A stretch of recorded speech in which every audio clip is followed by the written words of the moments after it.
Okay, why don't we go ahead and kick off, and then people will probably still come through. So, good morning, good afternoon, good evening, everybody, and thanks for joining us again as usual. Most of you probably know me by now, but I know that we do have some joining us for the first time. So, I am Jeff Boccaccio. I'm a member of the STA board, and one of my responsibilities is hosting these monthly events. Now, about half of our meetings are in-person events. And those happen in London, right in the city at a great spot we've got there. And the other half are via Zoom, like they are today, which is great in a different way because we have a lot of global members who can tune in live and and then they can join us live, whereas they can't join us necessarily in person. So now tonight's speaker is Sonal Darbar. And now, full disclosure up front, I know her very well because she is my partner and co-founder at the company that we have together, Rfactory.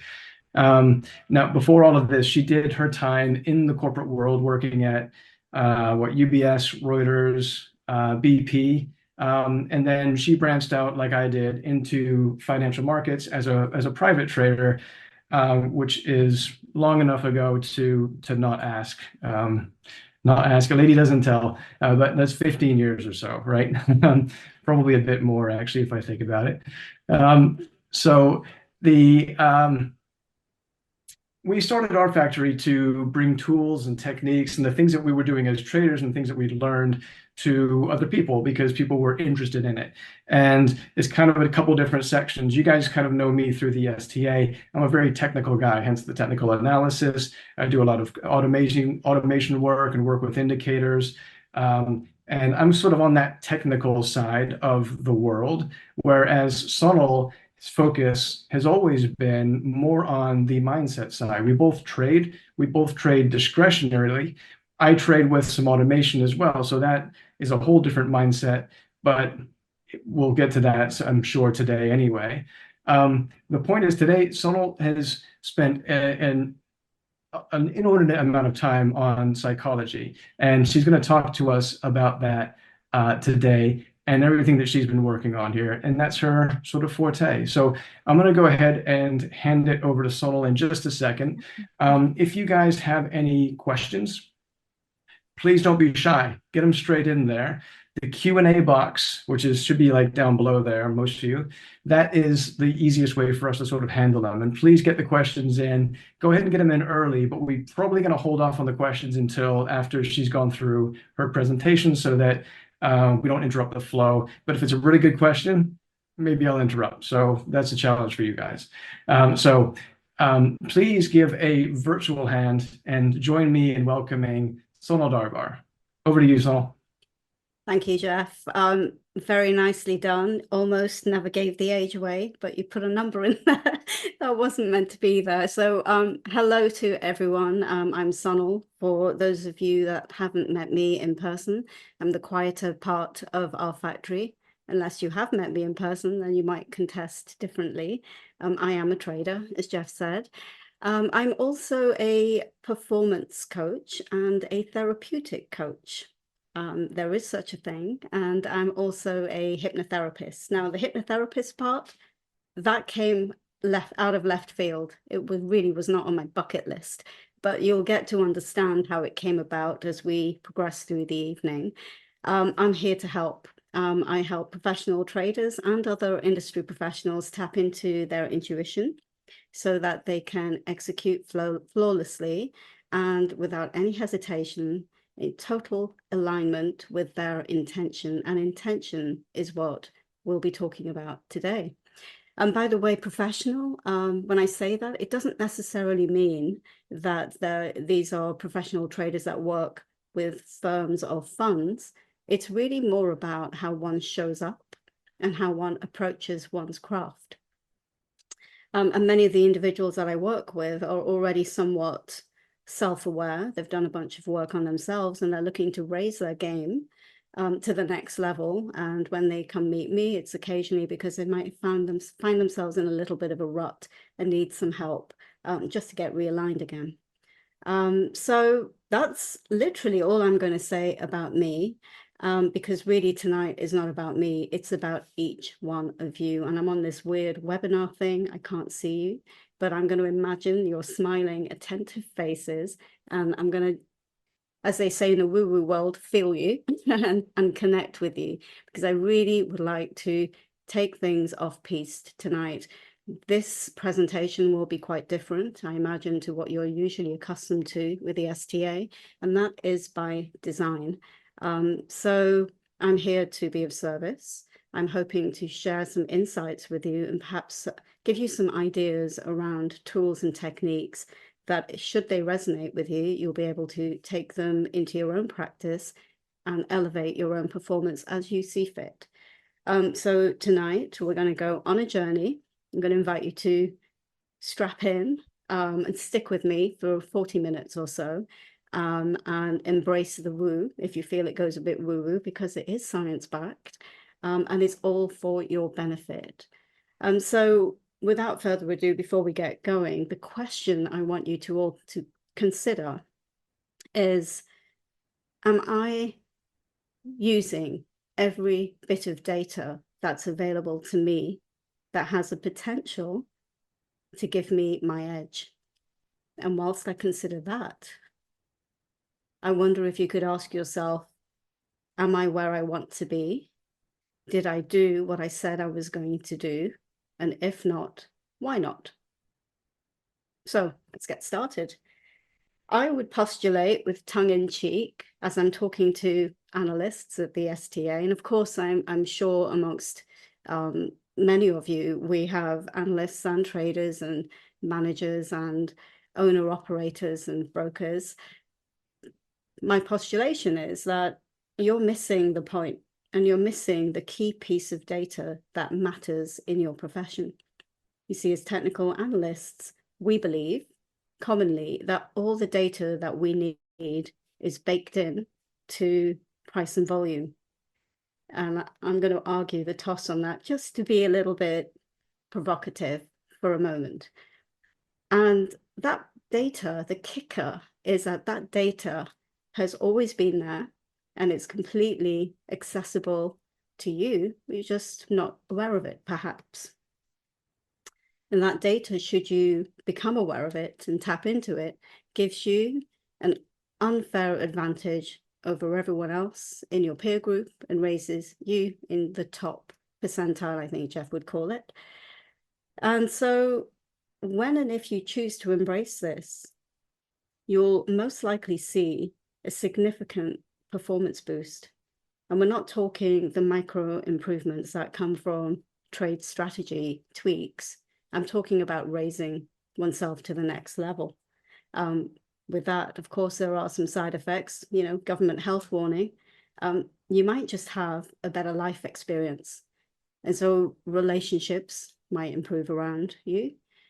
Any niggling health issues like the pain in the neck, pain in the back starts to fade away. You get this overall improved sense of calm and peace, less anxiety, and a sense of flow. And you might find in all of that, you don't have to work so hard. So that's this piece of data. What is this piece of data? So let's start with, because I'm talking to the STA here, let's start a little bit conventionally with behavioral finance. And what does that mean to you? So behavioral finance to me really is about the psychology and the biases and the influences that market participants bring to the table as they move about their work.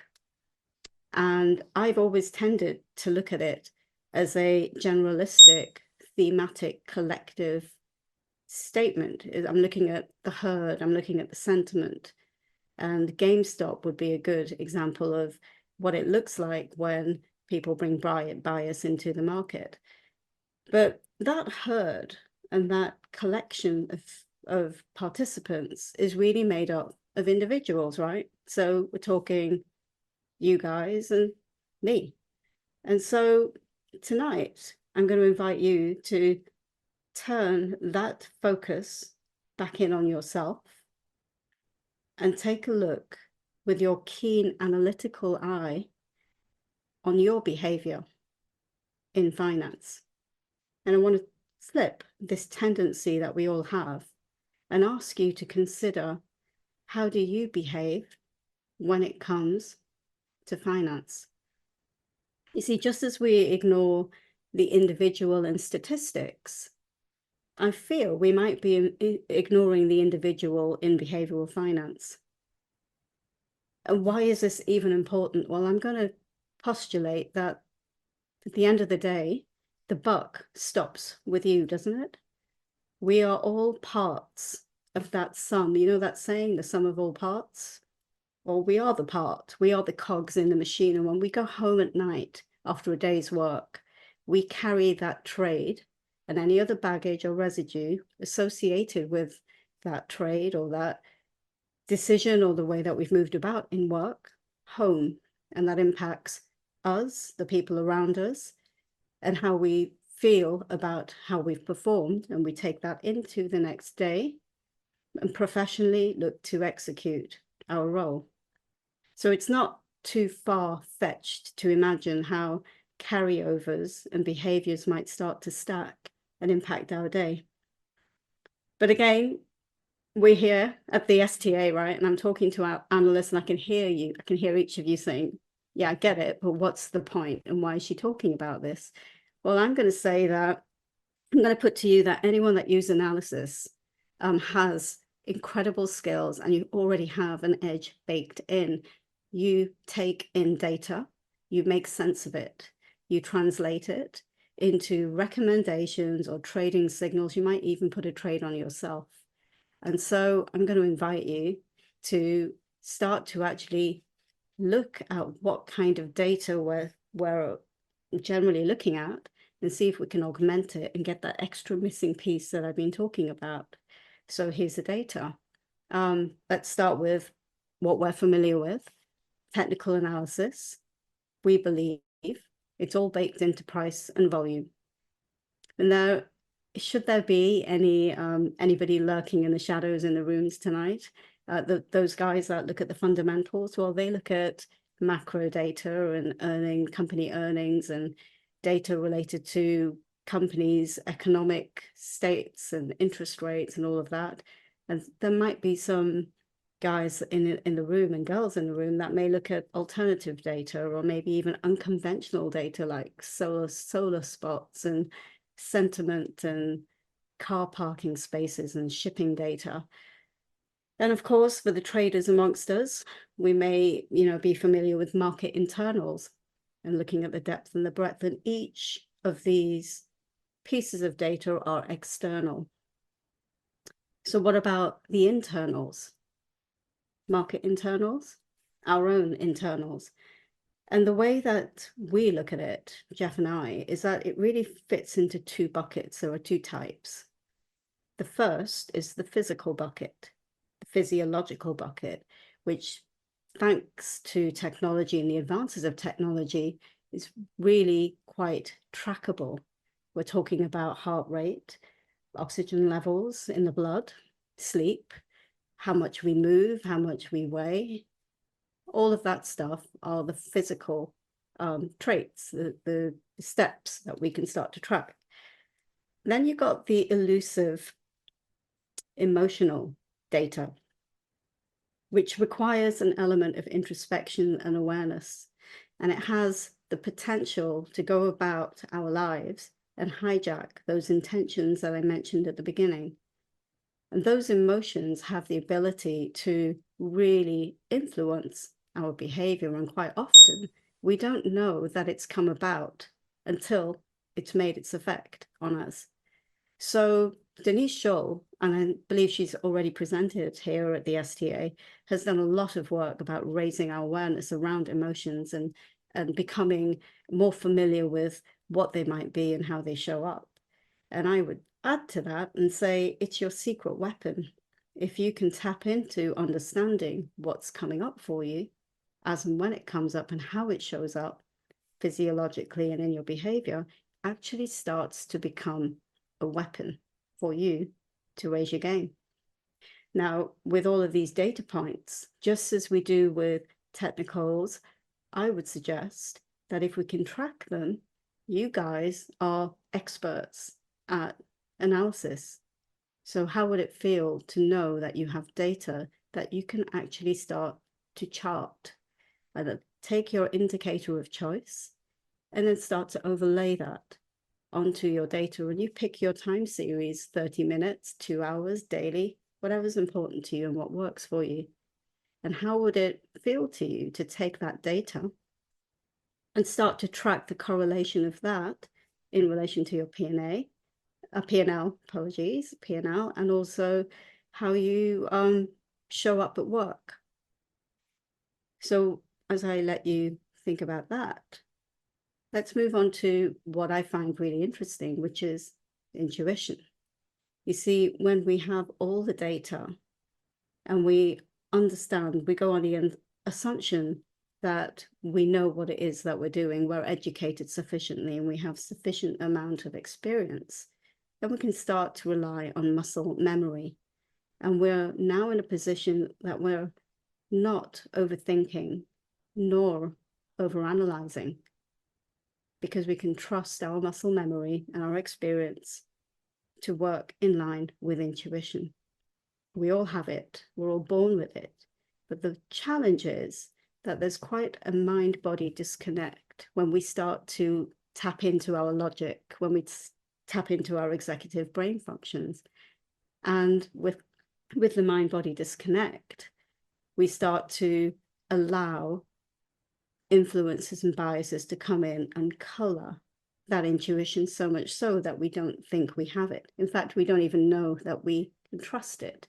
In fact, we wouldn't even know if it turned up, if it bit us on the nose, we just wouldn't know. So how do we solve for full internal alignment? How do we get ourselves into a position that we know that we can properly back ourselves with confidence and conviction and enter a flow state, knowing that we are operating in line with our intentions and doing what it is we want to do, what we've always intended to do? Good question, right? And there's a wealth of data out there that helps us recognize these patterns. But these are the key questions that I would ask. How do we do this? And before we get into that, I thought it would be kind of cool to give you an example. There's a couple of examples of intuition in play that I've observed and that I thought I would share with you. The first one happened, I think it was about 6 weeks ago or so. And it was at the Commodities Trading Week, and there was a panel. We had some illustrious STA members on there. Clive Lambert was on there, and as was Eddie and Zahir and Jeff. And I had arrived a little early. I was due to speak with Mark Randall on a panel, and what actually happened was I was sitting in the audience, and Clive was about to talk about a chart that he had analyzed as part of the commodities analysis. And there was a gentleman in the audience who was absolutely compelled. He was enthralled with what Clive was talking about. So let me just share what it was that Clive had put up. And this is a dangerous move, because I have a feeling I'm going to lose a lot of you to the chart as you start to look at what it is you see. And because it is the STA, I do have to include at least one chart. And this was the one that Clive shared. So this gentleman who was in the audience, very experienced, was absolutely flummoxed. He was curious, compelled enough to get out of the audience, get up onto the stage, and then physically start to point at the chart. And he was asking Clive, what's different here to the 2 or 3 instances where price based on a level that you called support? Why did you, Clive, make the call that there is a buy signal here? He was completely confounded, this gentleman. And Clive, it was clear to me when I sat there, it was clear that Clive had, in a split second, very likely when he saw that chart, recognized it as a green light go. And what makes me clear about the intuition here is that with the experience and the knowledge that Clive had, it would have just come to him and he would have known that this is what it is, and he made the call.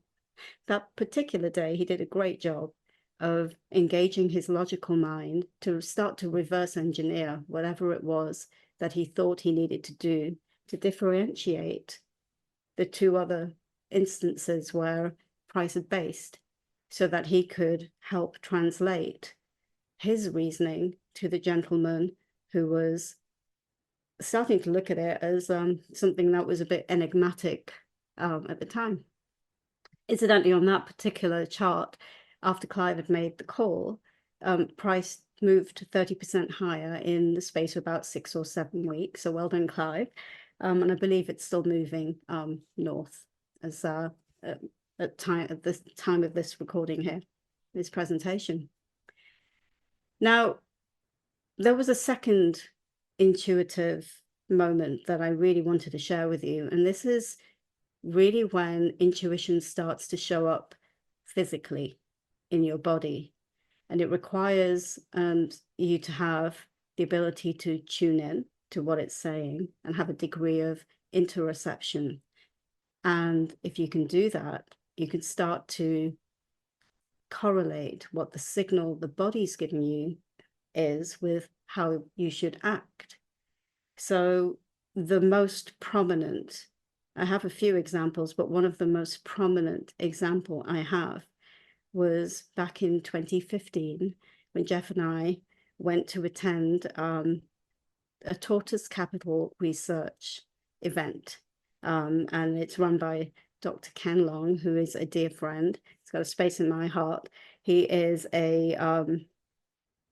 he's a brilliant mind and an unrivaled teacher and an incredibly intuitive trader.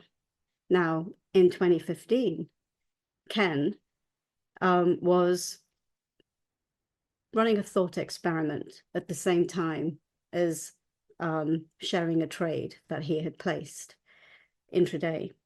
And this particular trade started moving in the direction that it was along, so it was moving up, and he managed to layer in 4 positions. And in this thought experiment, whilst the trade was moving in his direction, Ken removed all the price data, all the volume data, and the majority of the indicators of the chart. And as he was talking, I noticed that he started to hold his palm and start to scratch it.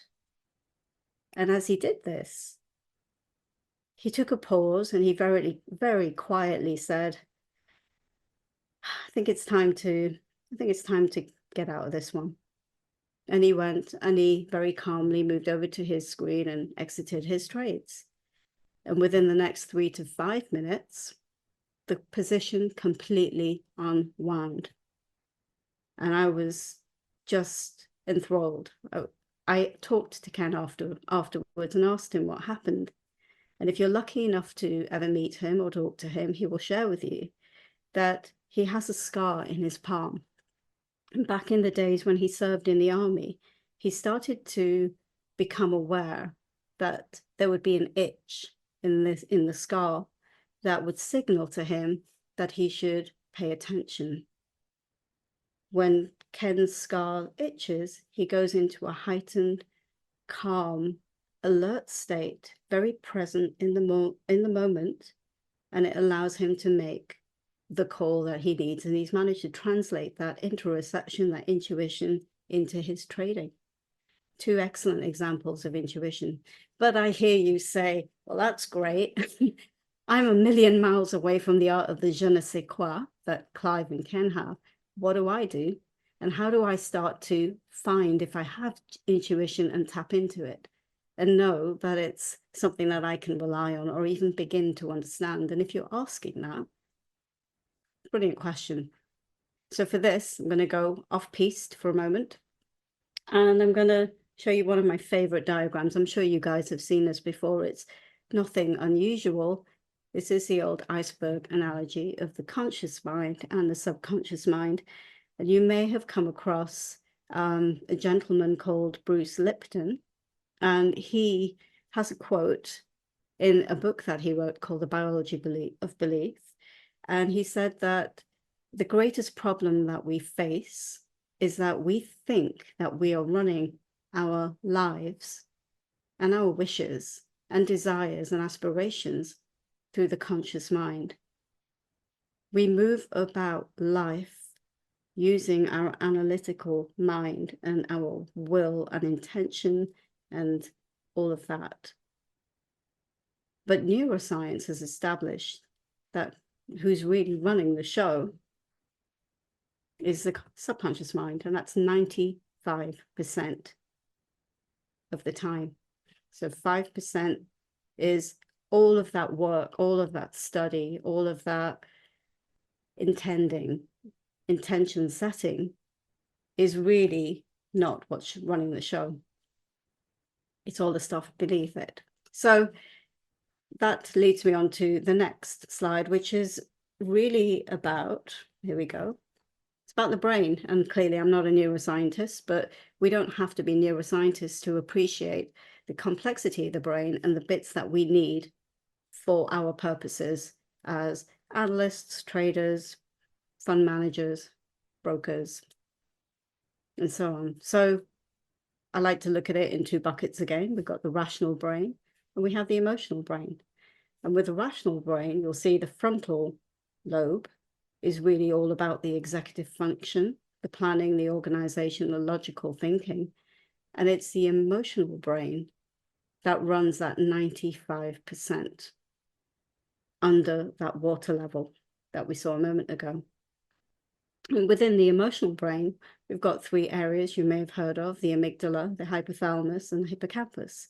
And all three of them work together to set us up for automatic function. So the amygdala takes in information and determines whether it's something that's going to work for us or not. Is this a threat?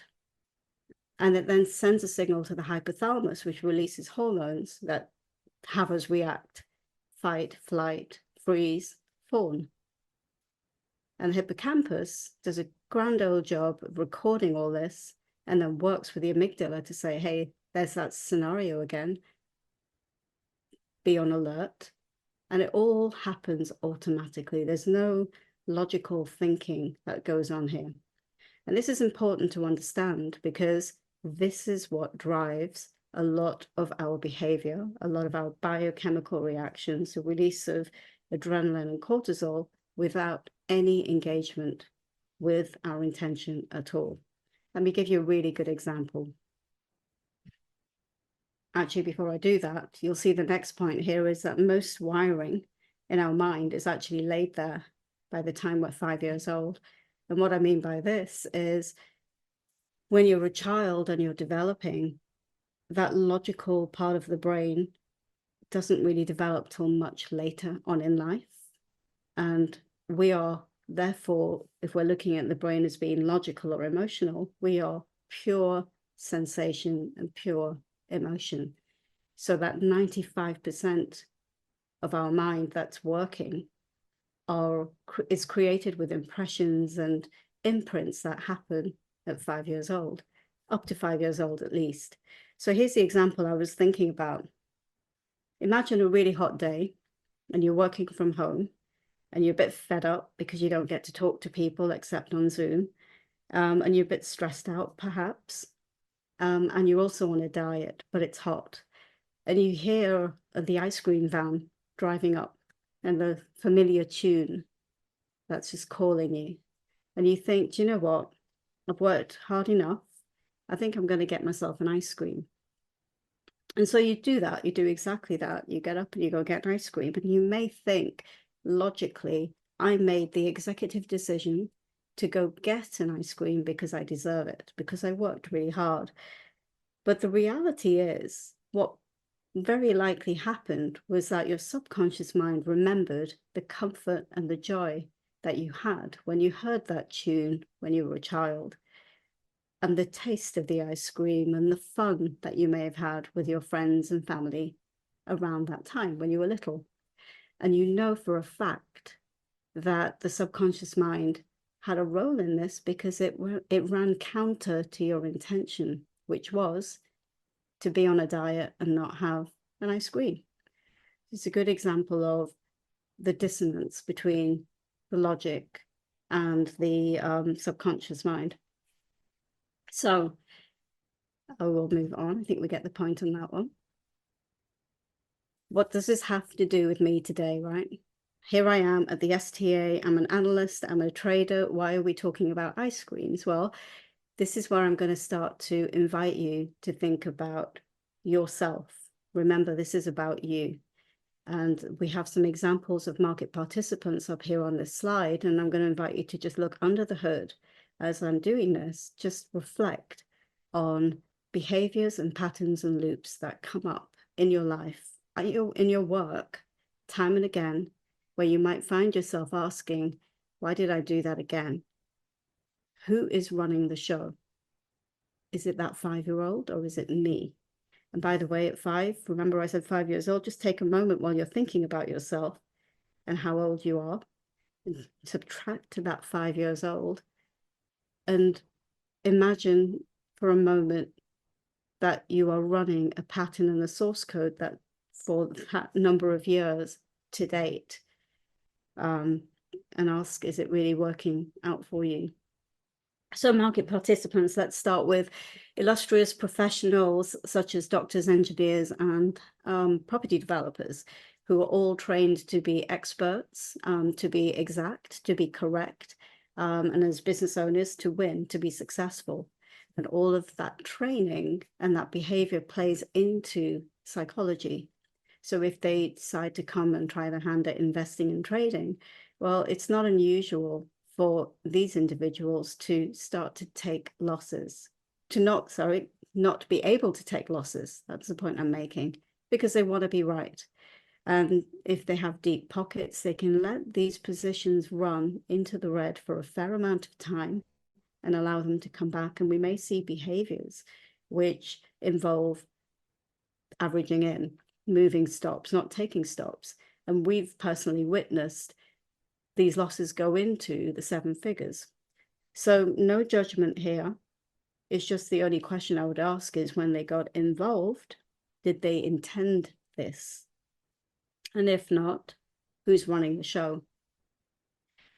Then we have institutional traders, people with specific skills and skill sets that have got into a role, earnest individuals who work really hard, and all they want to do is find really good trades, manage them, and execute. But they're overlaid with corporate bureaucracy and things that they really wouldn't rather do, which results in a buildup of frustration, which displays in behavior, which sometimes is internalized and then is rolled up into physiological stress, which triggers, well, an ill feeling, shall we say. We then have fund managers who probably already have a track record, probably very skilled and already self-aware. In their case, they've got increased responsibility. They've taken a role that's further away from the craft that they originally enjoyed, and they're now dealing with the psychology of their teams, their staff, and their clients. So we can imagine the frustrations and the pressures and what this means to them and how they're starting to absorb it and how that's starting to show up in their behavior to their families, to their co-workers, and also internally as well. And of course, analysts, here we are. I'm speaking to a bunch of analysts here, and so you will be familiar with the phrase analysis paralysis, right? And where does that come from? And why would that happen, especially if we're trained in this craft? And I suggest it could be to do with an attachment to the outcome of a call. I think Raj talked about it last month. Imagine you are asked to do some analysis, you make a call, you give it to your clients in the way of a report, the clients act on your advice or they don't. Maybe your advice doesn't work, you try it again in a different report, and after a series of these reports, what happens to your confidence and how you show up in the next run of the next day. And then we have traders, smorgasbord of choice there, right? We're looking at hesitation, revenge, rule breaking. Traders don't get into the craft to do any of that, but it seems to happen. We seem to get hijacked. Why does this happen, right? And again, we're looking back at the 95% that sits under that waterline that drives that behavior and how we show up. And I can't, as much as I'm tempted to, I can't forget the quants, especially because of Jeff. But with quants, they like to engineer out emotion in their algorithms, right? And sometimes if they're particularly attached to the algo, they may live and die by each tick. Or if they're sufficiently enlightened and understand that it's really just a series of trades, a data set, then there's still the attachment to the success of the algorithm in the same way that an analyst is attached to the outcome of their call. With that comes all of the feelings of, am I good enough? Am I worthy enough? Will I be rejected if I don't do a good enough job? These are base core emotions that come from childhood that have very little to do with the work in hand. You see, the brain will do anything it can to keep us safe, even if it means we work against our intention. And of course, the symptoms show up. There's plenty of documentation, and I'm going to include some resources at the end of the talk that point to how stresses and strains turn into biochemical reactions that translate into the body and create all manner of ailments, psychological and physical as well. So have I depressed you sufficiently enough? Because that really isn't the point here. The point is for me to draw your attention to behavior, to draw your attention to your behavior in finance, such that we start to actually take note and then actually start to pull it together as a data set, because you are analysts, you have some incredible skills. And if we start to look at the data, you can draw meaning from it, engage your executive brain to determine if this is what you intended and where the gap is, if there is one.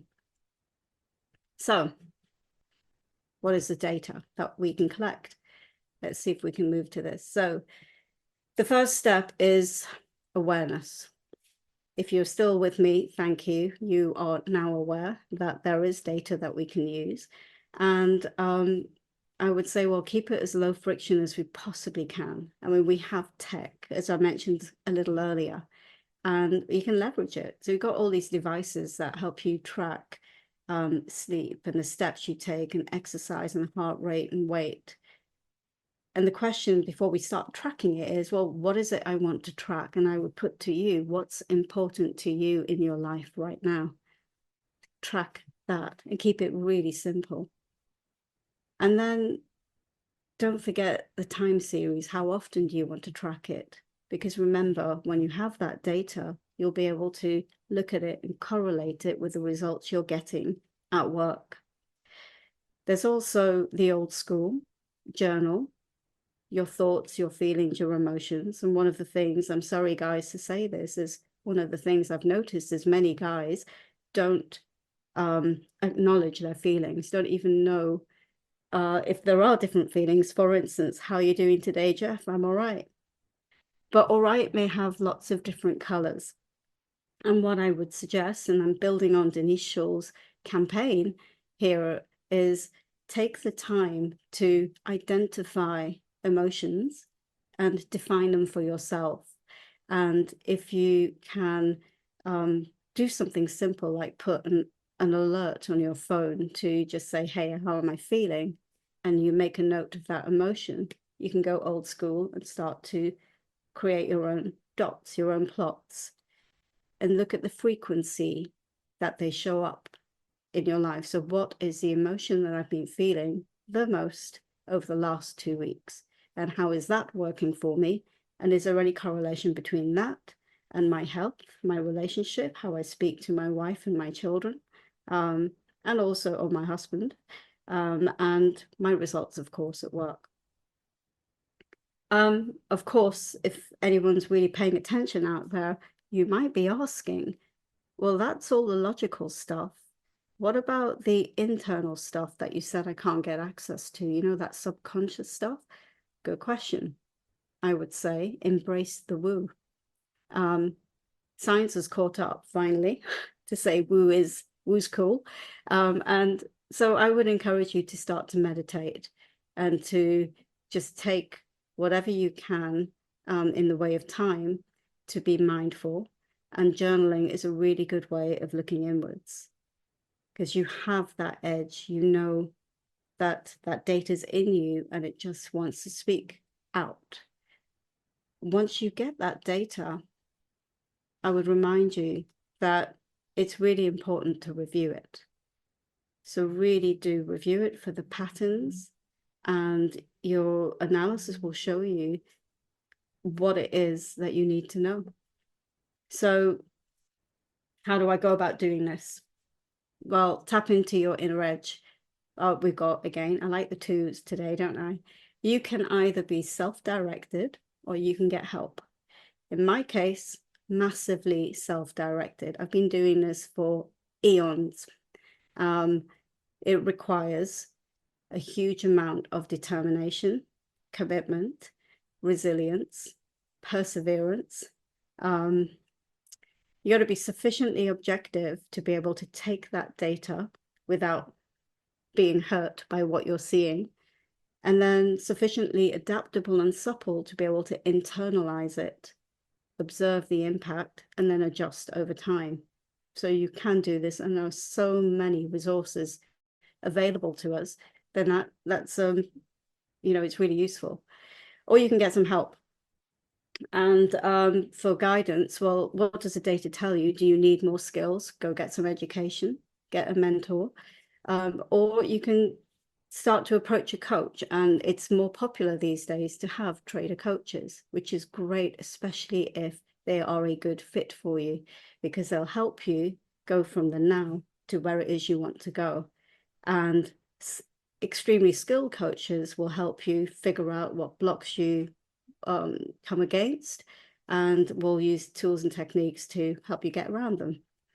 But what I've noticed is, with all the will in the world, when you're where you are and you want to go to a location, a goal, coaches take you from A to B, of course, those blocks, if you've been doing this long enough, tend to show up. And no matter how much we try to logically work them out, are always there. And that's when one might start to think about therapy. And therapy is looking into the past. Why am I doing what I'm doing? How did I come to be this way? And therapy in the UK is becoming more talked about, but, you know, it still has a bit of a stigma, if I'm honest. But it's, ever since COVID, it's more accepted. I think it's more of a general practice out in the States to have a therapist. But here's the point. Coaching and therapy, what Jeff and I have worked out for us, is that actually, to reach that alignment that I was talking about, what we're really looking for is the end-to-end stream of knowing where it is we want to go, and making sure there aren't any blocks that come from the past that was set when we were 5 years old, so that we can use our knowledge and our experience that brings the two together to a completely in line, aligned, and in flow with our intuition. And so this is where the hypnotherapy came in. And hypnotherapy, from my standpoint, allowed me to get into a relaxed state so I could dialogue with my subconscious mind, so I could understand why I was doing what I was doing. And then I could figure out with my logical mind if I wanted to do anything about it. You see, With coaching, we talk about limiting beliefs, and we reframe those limiting beliefs and we embed them with habits over time. But that's in that 5% above the iceberg. If you were to reframe your limiting beliefs at the subconscious level, removing those behaviors and imprints that are not useful to you, if you were to do that and then leverage neuroscience to ensure that that pathway, that neural pathway, that way of behaving was permanent and a well-set groove, put it another way, a refreshed operating system, could you imagine how that might work for you in your profession, whether you're a trader or an analyst or what have you? That's where we're at right now. That's how Jeff and I are working, and that's how I'm working with my clients, and I find it exciting and it's fast. It's a very quick way of figuring out how to stop sabotaging yourself. And I think, let me just see if I covered everything on this. I think so. I'm going to bring us to a summary slide. I can see us at 45 minutes. Jeff is going to kick me off for talking. Did I say I was a quiet one?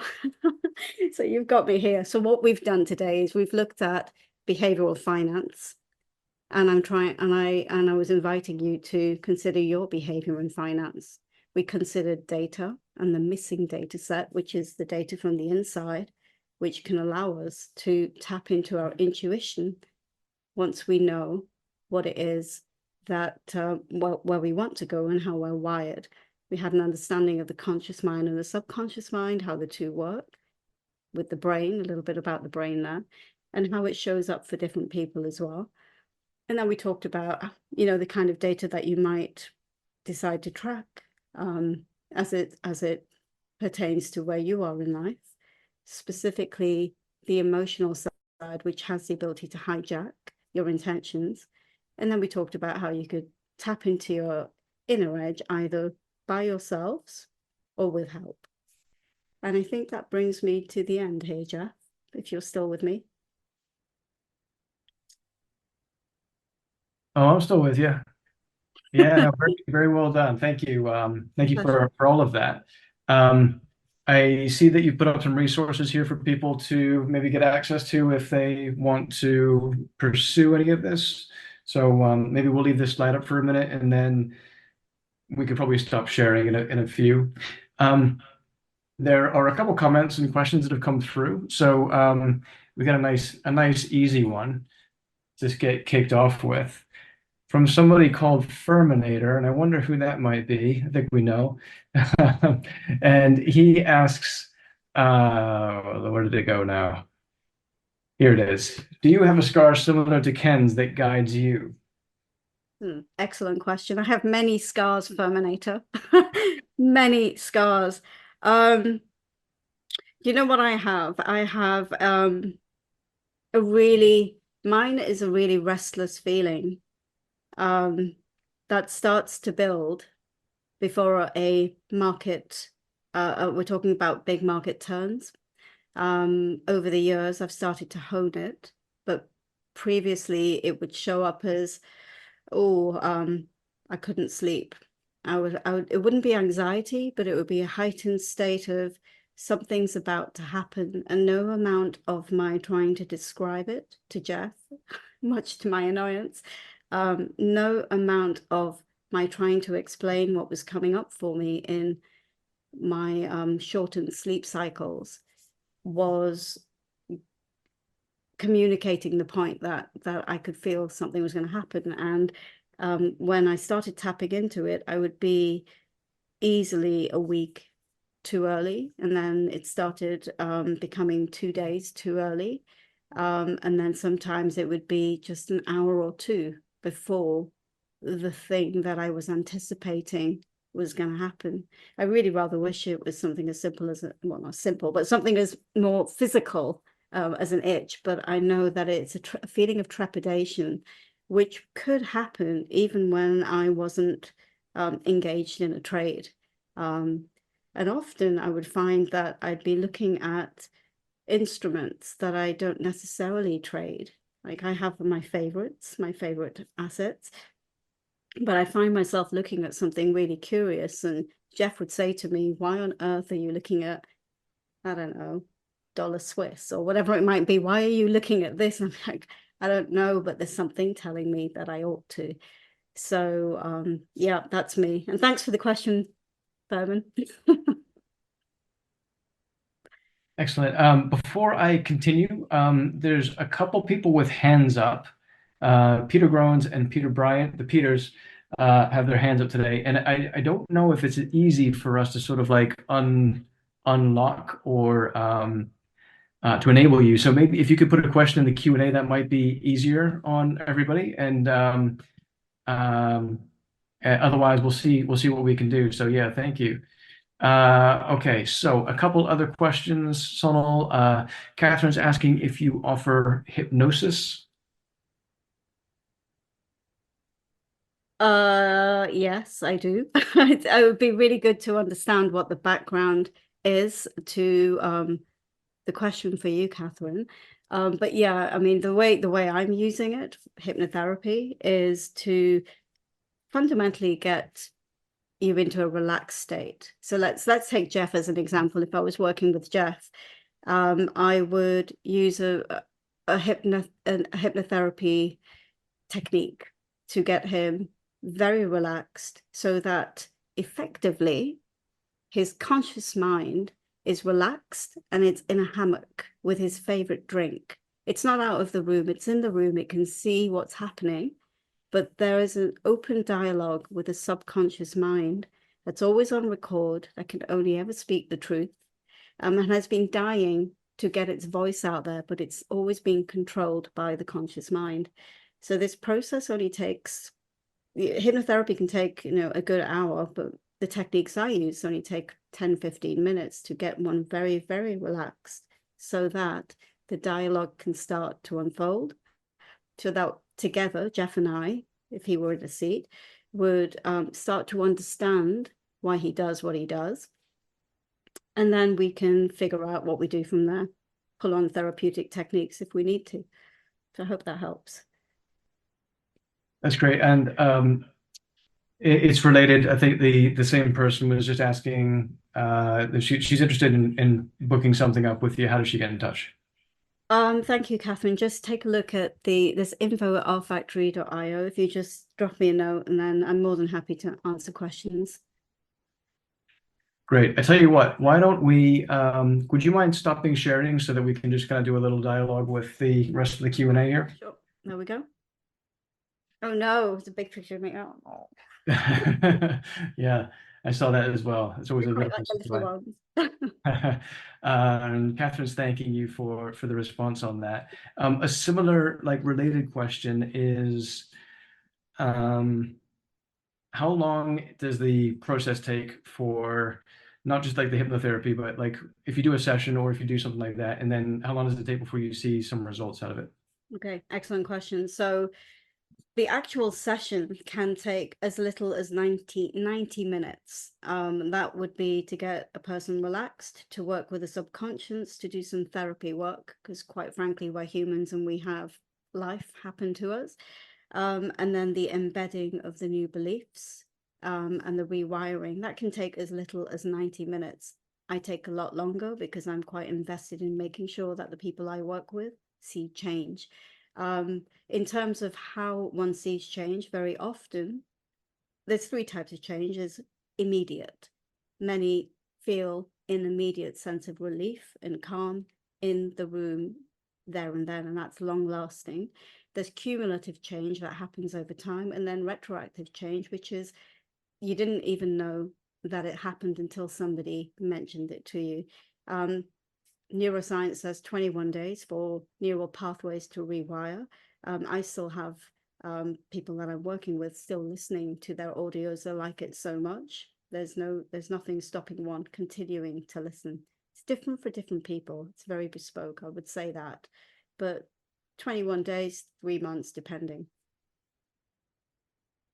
Great, thank you.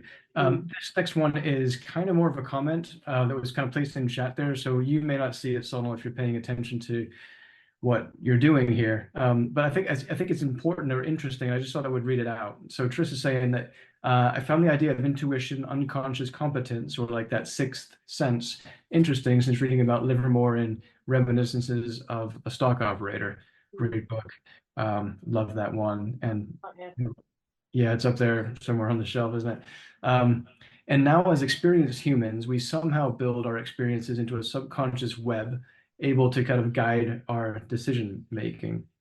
I'm also quite interested in researching how we might be able to train a computer to develop a similar sense, maybe through the idea of reinforcement learning or a number of other ML techniques. So, not really a question there, but maybe it's just because I'm the techie and I get interested by all of that stuff. Um, I think that would be super interesting to see. Do you have any thoughts on if that could be done or how that could be done? I mean, what you mentioned some data in there earlier. What data do you think would be useful to feed back into that sort of reinforcement learning mechanism? Well, I'm going to be the one person that's pro-human and anti-AI. That's why you and I are opposites here. But yeah, AI is catching up, and I guess you could just put a skull cap on somebody's head with various sensors, and it will pick up stuff. I'm sure we can point machines at how we think, if we're journaling, if it's observing all the data that tech collects on us, and then it's and all the machine learning around how we think and what we journal. I'm sure it can work it out. Here's my challenge back to that. Yes, we can have AI figuring things out, but the buck stops with us. So whether we have machines going off learning and doing things for us, who benefits or suffers as a result of that? So I still think that for as long as there are humans on Earth, we will have stuff to deal with. Let's put it that way. Fair Yeah. enough. Yeah, well said. Um, a follow-up question on some of the hypnotherapy stuff. Do you have an idea, like, does it take multiple sessions, or how many sessions does it typically take?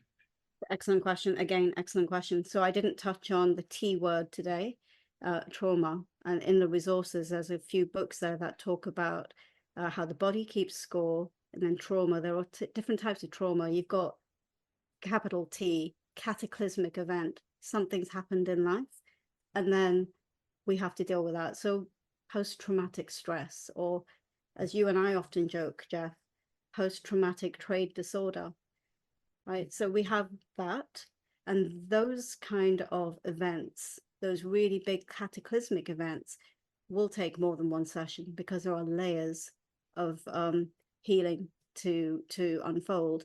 But then there's also the insidious small t, and that is a series of slights and effects. Just think from a trading standpoint, lots of little cuts over a prolonged period of time that compound, that start to wear one down. And those little T's, those little traumas, and Gabor Mate talks about them psychically, physiologically, can also mount.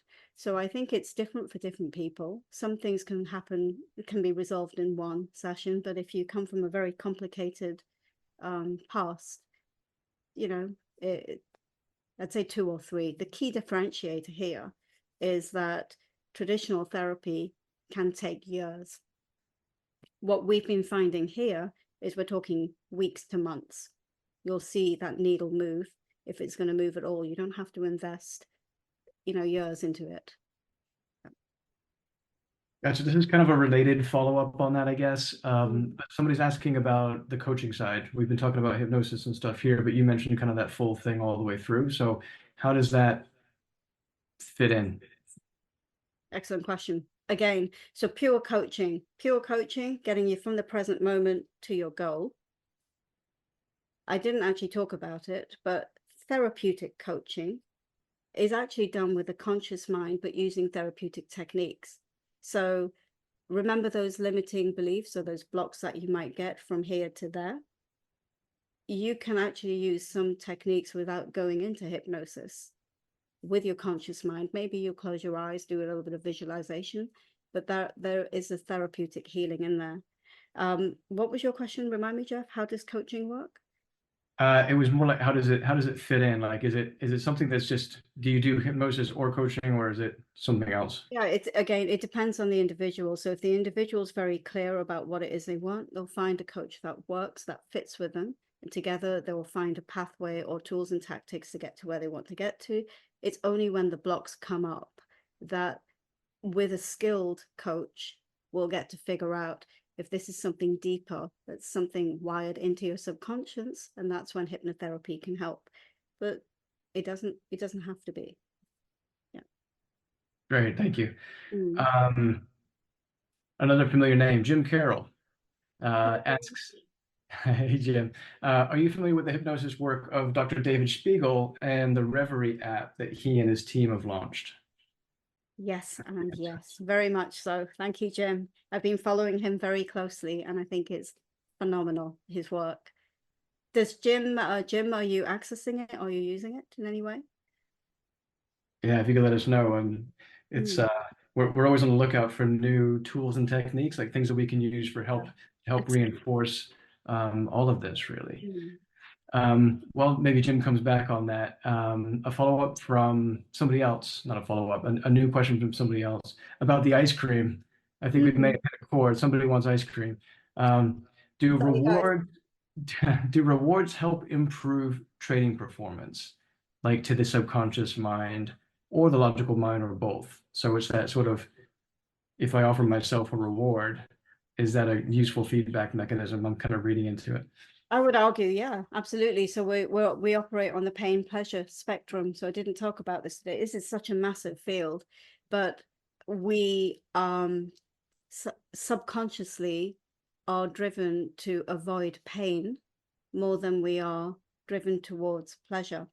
And so there are tricks that we can play with the mind to wire our mind to make familiar the things that we want, behaviors that we want, and then we reinforce them with the ice cream, provided you're not on a diet and you're not diabetic. Maybe we could just say glass of water because it's better for you. But yes, reward centers work if it's well intended and then wired accordingly. So it's a brilliant idea. Yeah. Are you sure a glass of water is a reward? Come on. Yeah, I'm hard. You know this. Mm. Jim's followed up. He says he's been catching up on, this is Dr. David Spiegel's work, Yeah. and has started using the app too early to have a strong opinion. So, Okay. Jim, if you could let us know, that would be awesome. We're looking for any kind of feedback on all of this sort of stuff. Data would be amazing. Yeah. Yeah. A question here from Thiru. He says, "Hi, Sonal. Thank you for your presentation. Very interesting. Is there a study to show that intuition developed in a trader along with his methodology has produced better trading results versus a trader without intuition built into him over a series of 100 trades minimum over a few years?" Absolutely love the way your mind works. Love it.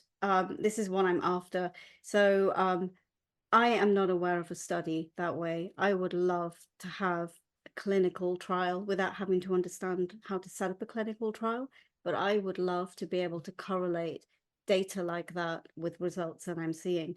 Here's the kicker: the people that I work with are private individuals. And so I've asked with respect to share their data, but they don't want to. It's their edge, and I fully respect it. This kind of work that I do is all about, it's a phrase that Ken uses actually, safety, truth, and trust. So in order for them to be able to trust me, they need to feel safe that I won't share that data. So maybe I can find somebody in the participants of today that's really familiar with how to set up trials, and we can go and run this.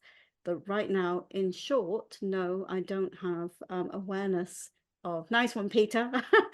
I don't have awareness of such a data set, but it would be very powerful. Yeah. Awesome. Just, you may not see it, but in the Q&A, Jason wants to sign up too. I think he's it says PA trader, so personal account probably. So So yeah, that'd be welcome, guys. If you guys wouldn't mind just dropping us an email, like info@rfactory.io, and then we can figure out how to make all this happen. So yeah, that's awesome. Thank you. Um,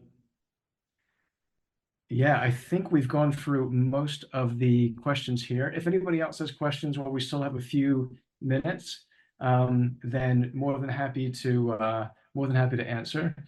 Let me make sure I haven't missed anything because they always come in at a few different mechanisms here. There's one more I did miss. It's about the physical ailments. You kind of mentioned that somewhere in there. And so the question is, you mentioned the physical ailments. Are there any examples? What does that mean? Yeah, physical ailments, lots of examples. So remember, I'd mentioned that the body can absorb stresses and strains, turn the biochemical signals into physical ailments.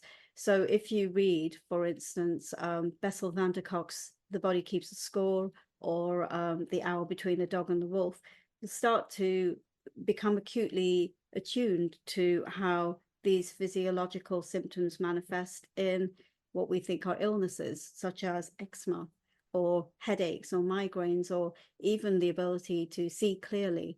And what we've found, and actually with some of the work that I've done, I've actually found that when I've finished working with individuals, skin conditions, for instance, have completely cleared. And it's like one of those side effects that we've mentioned.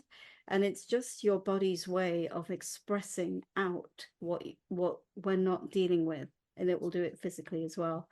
So I don't know if that, it's a massive area, so I'm sorry if it cuts short in my answers. No problem. No, I think that's what he was after. Yeah. Mm. Um, okay, great. I'm not seeing any more questions here. I'll do a final call on. Oh, I'm sorry. One more did come through. Um, would you even approach the coach that is not specialized in trading, nor even aware of trading? I think I understand what you mean. So could there be a coach that you could work with that will raise your game, even if they're not familiar with your craft? And I'd say, yeah, totally. So a coach for me, or a therapist, or anything in between, will only work if they're a good fit, and if they understand you and understand what it is you're trying to achieve, and the two of you should be able to communicate. And of course, a scope of practice is what you're asking within their scope. Are they able to deliver it? So yes, and I think there's a lot of sports psychologists or sports coaches, sorry, that think very similar to coaching. And really, the question for you is, what is it you're looking to get out of coaching? And are you hitting a good synchronicity and dialogue with your coach? If you know what it is you're looking for and you can trust them and you understand your contract with them, which is you're accountable for your results, it's all good. It's all good. There's a differentiation between teaching, by the way, and coaching. So it's to keep clear in your mind, are you looking to learn, or are you looking to improve what you already know? And that's what I would add to that. Great. Good differentiation, actually. Okay, guys, I think we are pretty much out of time. Everybody's saying thank you for answering the questions. I'm going to say a thank you, a huge thank you to Sonal. A Yay. huge thank you to Sonal for taking the time to share all the knowledge and the experience with us today. Hopefully that's been a really fascinating one that's a little bit different from some of the normal TA stuff, but also like really still linked with everything we do. And behavioral finance is this field that seems to be growing greatly, and it's great to see because I think there's so much gems in the amount of edge that's available if we can kind of tune in and understand this stuff a bit better.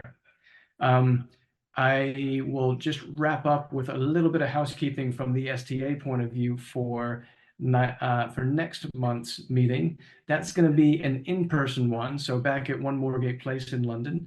And this is the follow-up from January's panel. So if you remember, in January, we had a panel with a bunch of our partner associations, the ACI, the Broker Club, and the STA all together. And we have this little sort of fundamental versus technical debate, I suppose, right? And we've done this quite a few times, and it works out really well. Always get a great turnout. And this time we're actually adding in another new organization that's joining us, the Commodity Trading Club. They're mainly based out of Geneva, but there's a load of guys here in London, and they're going to come along and join the panel. So even though this is sort of like a 6-month update, we're going to get these guys in there, so we're going to get their opinions on this as well. Should be a really good one, and a nice one in July. We could share some drinks. There's always great networking at these events. So come along to us if you can next month. And yeah, really, I think that's all. So if we could just give everybody, actually, I'm sorry, if I could ask everybody to give a final thank you to Sonal, and also to thank you all for joining us. And we look forward to seeing you again shortly. Cheers, guys. Thanks, everyone.